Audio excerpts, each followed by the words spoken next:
Hello, in this quick tip, we will be talking about how to create effective announcements.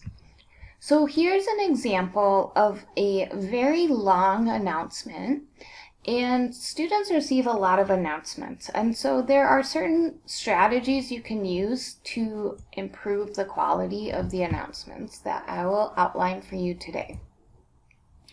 So I'm going to go ahead and edit this bad announcement to use some best practices. So, like in any kind of Canvas page or assignment, you can actually use headings to better organize the announcements. So I'm going to create 3 headings based on the content here. So first, I'll be talking about lab feedback.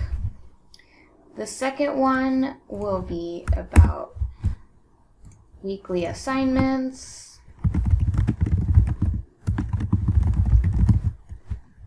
And I'll do a third one about office hours.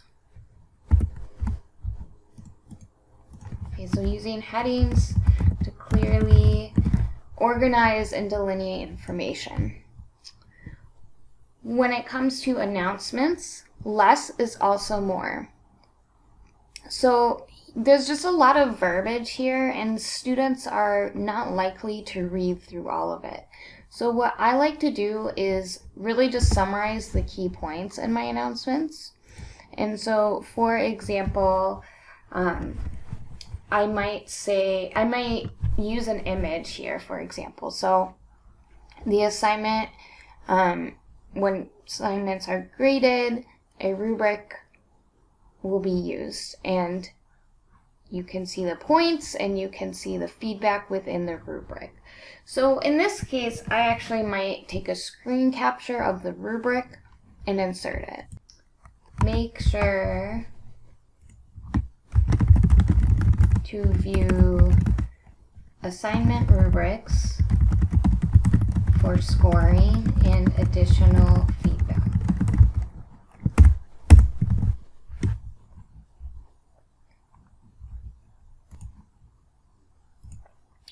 I'm going to go ahead and add an image here.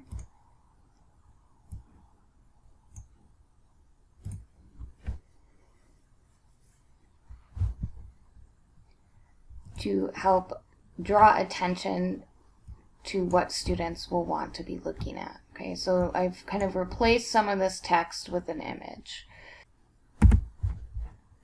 I will also create a bullet that might just say you may submit rough drafts, any assignment or exam essay through email.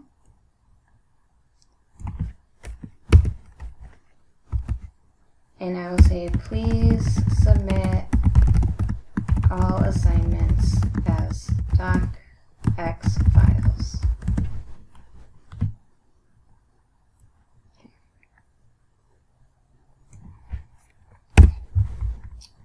And this one I will kind of organize back up at the top here.